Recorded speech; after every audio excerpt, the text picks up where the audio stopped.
Kevin Cassius for IPTV in association with McNish Marbella. We're in Manchester here for high stakes. With me, I've got still WBA super bantamweight champion Scott Quigg, who's just destroyed Kiko Martinez inside 2 rounds. Best performance of your career? Yeah, I think you'd have to say that. Toughest opponent, and yeah, I think I pretty produced the best performance of my career. I said I was going to, and I was expecting that from myself because of the way I'd been training, the work I'd put in, and thankfully I went out there and delivered what I said I was going to. Majority of your shots were coming off as as planned in your preparation, and it was early evident that Martinez wasn't going to be able to deal with your power in there. Yeah, well, I mean, I caught him in the first round. I caught him with a few counter right hooks, and straight away because we knew how he was going to come out. He couldn't have gone any better, really. As in, what he did, Joe nailed down exactly, broke him down to a T. He couldn't have done a better job, and he come out throwing the exact same shots that we thought he was going to, and so I was getting my counters off, and they weren't landing quite thingy, but I thought, nah, they nailed it there already. So I let him have a bit of success towards the end of the first round, as in, so I could feel his power. He was heavy-handed, nothing I would built him up to, be some thunderous puncher. So we knew he was going to come out a bit more aggressive in the second, and before I went out, Joe went, start moving to your right, and then bring that uppercut in. Went out and he landed straight away, and the smart ass got it right. It doesn't usually get it wrong, but the finishing shot, the right hook, was it? It might have been about 7. I think it was about 7 right hooks. I don't know. I was just wailing at him, but yeah, I think it was a right hook, and I was landing a lot of right hands, and we were practicing them in the changing rooms beforehand. The right hook, catch him, and then follow it in for a couple more, and I brought in a left, and then finished it again with another right hook, and that put him over. And when he got to his feet, he was unsteady, so I thought, well, if the ref lets it carry on, I'm going to jump all over him again, but I think he did the right thing to wave it off. So many questions throughout your career about, whether you can cut it, where do you rank amongst the super bantamweights, just domestically and on the world scene. And tonight we saw, in your opinion, probably just glimpses of what we've really got to see from Scott Quigg. Yeah, people haven't seen the best of me still. So that was a glimpse of, the better the opponent, the more fear I have, the more, the fear I have of losing, the more I'm scared every morning I wake up because I know I've got to do the work to, if not, I'm going to lose. I'm scared of losing, and that's why I train so hard. So I knew I was in with a real dangerous opponent. For the last 10 weeks, I've been waking up every morning with a fear of losing. And the work I've been putting in, the training, the hours, and it's not just about this training camp. It's about the way I live my life. All I do is box. Boxing is my life. It's not a sport. It's not. If I didn't have boxing, then I've not got a clue what I'd do. That's how much it means to me.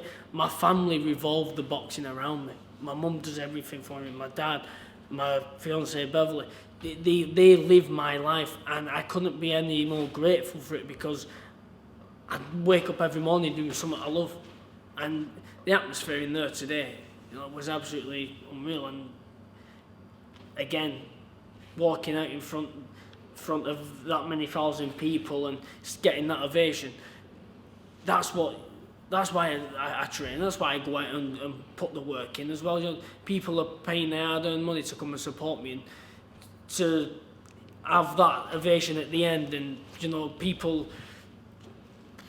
Again, it makes you speechless, to be honest with you. Obviously now, like I said, which was billed as your toughest opponent before tonight. On paper, it still is, regardless of what you did to him in 2 rounds. But now, your level of opponents, people are going to be expecting the Daenerys and those people's type of opponents, should I say, that have been mentioned for your next coming fight. So you ain't going to have any of these so-called fillers or anything now. It's, you're going to be in the deep end now. But they're the fights that I've been wanting. We've been trying to make them fights. We've been trying to make the fights that people have wanted to see. But through no fault of my own, they've not been able to be made. Now, hopefully I get a bit of. I'm still going to get critics and doubters after that performance, but that's fine because I just go out and I'll train even harder and put more work in and keep proving them wrong. It's just about whoever they put in front of me, I go out there and do a job. I want the big fights, and I believe that I am the best in the world.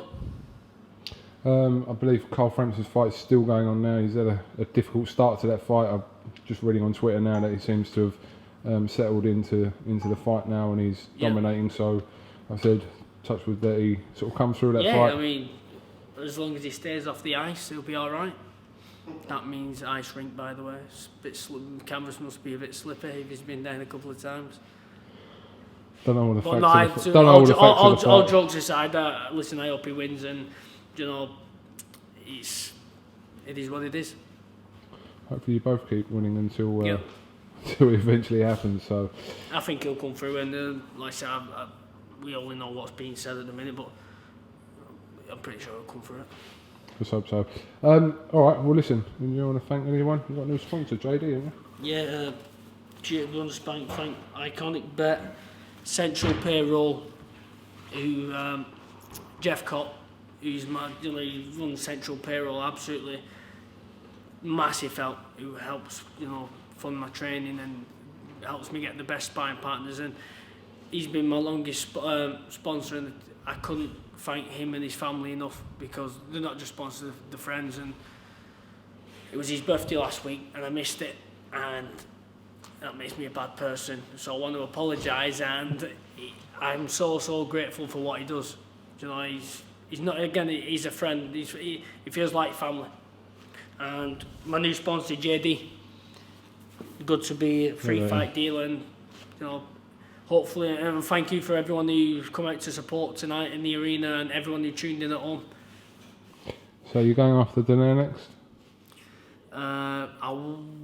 Since that you're coming down from super heavy, remember, I was hoping I was going to get in with you. Really? Yeah. You're out of my power. No, I was going to hold your camera for you. Oh, you can hold it. You can hold it. Listen, well done tonight. It was an absolutely devastating performance from you, and hopefully there's people that slag you off, give you a little bit of credit tonight. Not a lot. Don't want to break the habit of a lifetime, but maybe just give you a little bit of credit for doing that to Martinez. Just a little bit of credit. All them are giving me grief on Twitter. Keep the grief coming. Keeps me entertained. Well, if they keep you that much grief, and you do that, then I suppose I'd want the grief. You know what I mean? I don't know about that. Sometimes it's nice just to be loved. It is.